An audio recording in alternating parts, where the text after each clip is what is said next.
Hola, bienvenido a Filosofía y Ciencia, cursos en línea o también Pixel. En esta ocasión vamos a hablar sobre la filosofía de la escolástica. ¿Quién era el escolástico? Originariamente se llamaba escolástico al maestro que enseñaba las 7 artes liberales en las escuelas catedralicias y monacales fundadas por Carlomagno. Aquí podemos ver un esquemita donde se pueden ver estas 7 artes liberales. Vemos que se componen esencialmente en dos partes, que sería el trivium y el quadrivium. El quadrivium eran saberes exactos en los que entraba la geometría, aritmética, música y astronomía.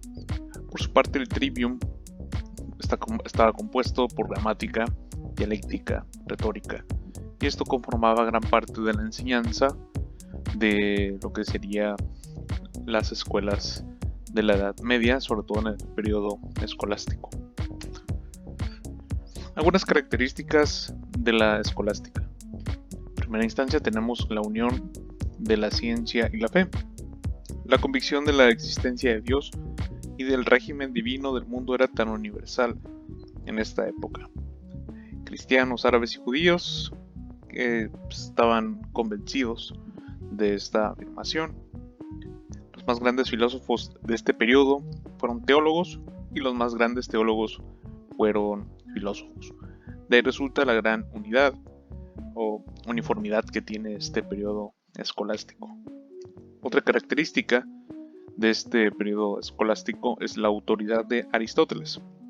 Aunque no desapareció en este tiempo el neoplatonismo, sin embargo a partir del siglo XII logró tal predominio Aristóteles, aquí lo vemos en esta imagen, y que se le consideró, de hecho es considerado como el padre de la lógica, y también cito enciclopedia viva de todas las ciencias. Y él procuró a la escolástica su lenguaje técnico, sus problemas y sus demostraciones. También esto contribuyó a esta uniformidad. Y no solo se tenía esta uniformidad en cuanto a criterios, sino también en cuanto a método. El método de la enseñanza medieval ofrece las siguientes instancias, grosso modo: la lectio, la disputatio y lo que sería las autoritates. Primeramente, cuando se abordaba un tema, una cuestión a disputar, se daba una pública lectura en la que se leía y explicaba un libro de texto prescrito. Posteriormente seguía la disputatio o la discusión, que continuaba en discusiones científicas en los problemas planteados en la lectura. No cualquiera podía participar en esta disputatio, sino solamente los profesores, los doctores que estaban autorizados para discutir en este caso, para disputar, para discutir era lo que quería decir anteriormente. Una vez que entraban en discusión los asuntos, se reafirmaba los propios argumentos o los contrarios citando a las autoridades en el tema. El método escolástico era muy riguroso. Si alguna vez has leído lo que sería la filosofía de Tomás de Aquino, la Suma Teológica o las cuestiones disputadas, notarás que es un método exhaustivo y que hasta la fecha sigue siendo un modelo muy interesante para, en este caso, utilizar la dialéctica. ¿Cuál es la finalidad de la escolástica? La escolástica no mira tanto al descubrimiento de nuevas verdades cuanto a la demostración, transmisión y asimilación de saberes ya conocidos. La ciencia halla en las aulas y los cuartos de estudio sus lugares únicos de cultivo y en profesores y oyentes sus únicos representantes. De hecho, gracias a este movimiento escolástico fue como surgieron estas instituciones que actualmente se conocen como universidades. Por ejemplo, la Universidad de París. El instrumento de la escolástica es la lógica deductiva de Aristóteles, por lo que estos señores se convirtieron en grandes lógicos, grandes dialécticos que eran capaces de discutir en torno a cualquier tema. En la imagen vemos a Tomás de Aquino, uno de los representantes más fuertes y filósofos interesantes de la escolástica. La escolástica se divide en 4 etapas. La preescolástica, que es del siglo IX, la primera escolástica, que va del siglo XI al XII, la alta escolástica, que va de 1200 a 1340, y la escolástica tardía, que va de 1340 a 1500. Como podemos ver, fueron varios siglos de desarrollo de esta gran herramienta. Comenzamos con esta etapa, la preescolástica. Va a ser simplemente una breve mención, dado que consideramos que para propósitos filosóficos no incide gran cosa. Ahora bien, el surgimiento de estas instituciones que ya habíamos comentado anteriormente, la promoción de, por decir algo, de centros de estudio culturales, fue promovida sobre todo en esta etapa que se conoce como el Renacimiento carolingio. Carlomagno nació, algunos dicen que en el 742, otros que en el 747, así que por eso puse este signo de interrogación. Se tiene dudas respecto a cuándo nació con certeza. Lo que sí sabes cuándo murió fue en el 814. Carlomagno instauró lo que se conoce como el Sacro Imperio Románico Germánico, y aquí vemos un mapita donde se puede ver su máxima extensión. Vemos que sí abarca un gran territorio, una gran porción territorial. Y él, pues, en su amplia visión política, comprendió que su imperio solo lograría consistencia si estaba también internamente afirmado por una elevada cultura del espíritu. Así que logró una gran cohesión social, religiosa, política, este señor Carlomagno, de ahí que se le agrega este sufijo de magno a su nombre. Y tuvo gran incidencia en lo que sería la preescolástica. Pero cabe decir que dentro de esta época no hubo dentro de lo que sería la filosofía grandes aportaciones, salvo aquellas otras discusiones que surgieron, pero por intereses más teológicos, por decirlo de una manera. La primera escolástica. Hay un método dentro de, o mejor dicho, una disciplina dentro de estas 7 artes liberales que se conoce como la dialéctica. La dialéctica logró tan alta estima que en ella se vio la filosofía simplemente.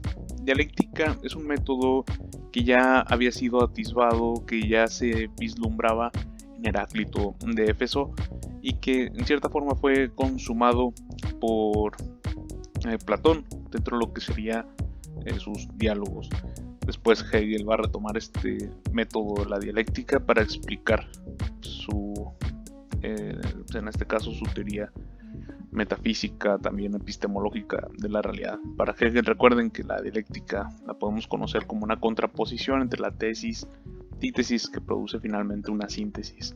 Aquí la dialéctica, entiéndase en el sentido del método medieval que habíamos visto anteriormente, en la cual pues, alguien presenta una idea, inmediatamente alguien trata de refutarla y se saca una conclusión respecto a esa disputatio. En las disputas teológicas o en las disputatio triunfaba el mejor dialéctico, es decir, aquel que podía hablar con más shidoris, vamos a decirlo de esta manera. La dialéctica se convirtió en el tribunal supremo. En este mundo la razón es el único lugar o patria de la verdad. Y empezaron a tener tal manejo de la dialéctica que algunos dicen que se ponen a discutir cosas tan inútiles como, por ejemplo, cuántos ángeles cabían en la cabeza de un clavo. Así no se sabe si es cierto o si simplemente fue como una exageración de un movimiento que se conocen como los antidialécticos. Estos antidialécticos surgieron como consecuencia del manejo tan, en este caso, tan extremo que estaban empezando a tener algunos medievales en torno a la dialéctica.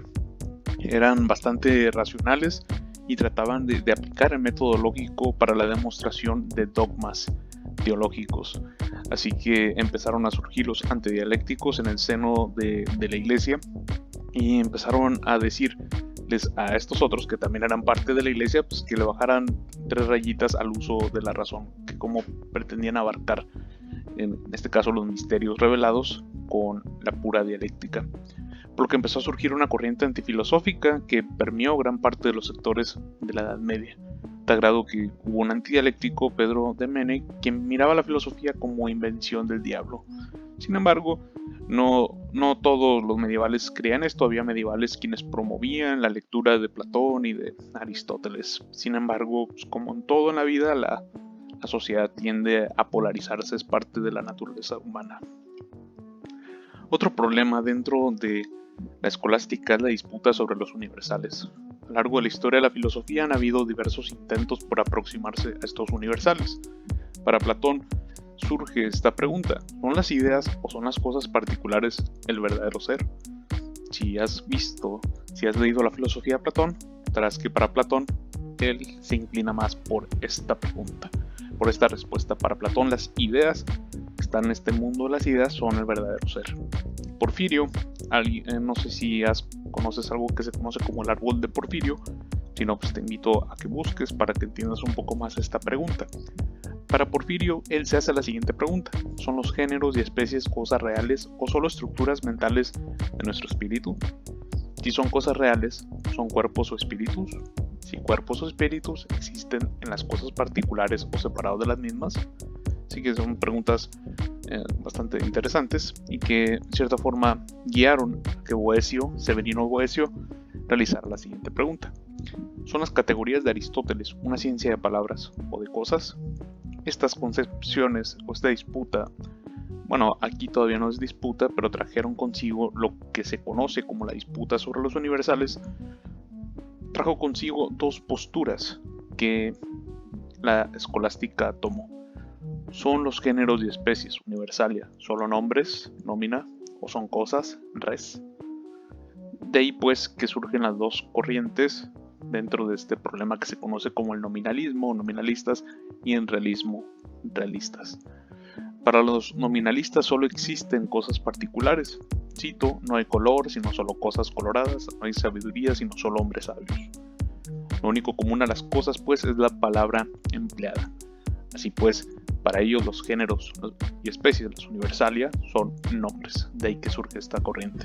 Cabe decir que durante gran parte de la Edad Media esta corriente fue eliminada debido a que empezaron a aplicar esta teoría filosófica a cuestiones de dogmas fundamentales como sería la Trinidad, por lo que fue vetado y considerado como un sistema herético durante un tiempo, hasta que en el siglo XIV surgió otro filósofo que se conoce como Guillermo de Ockham, a quien lo veremos en otro video. Posteriormente, los realistas, que fue una de las posturas en las que se inclinaron gran parte de los filósofos medievales, ellos básicamente afirmaban que los conceptos universales tienen una existencia real y objetiva independiente de los objetos materiales. Aquí hay diversos tipos de realismo. Está realismo exagerado, realismo moderado, en el que entra Aristóteles y también entra Santo Tomás de Aquino, pero que después hablaremos sobre este realismo moderado. Comparte y suscríbete si te gustó este video. Ahí pues, dale a la campanita para que te lleguen las notificaciones. Y pues nosotros somos Pixel, Filosofía y Ciencia, cursos en línea. Chao.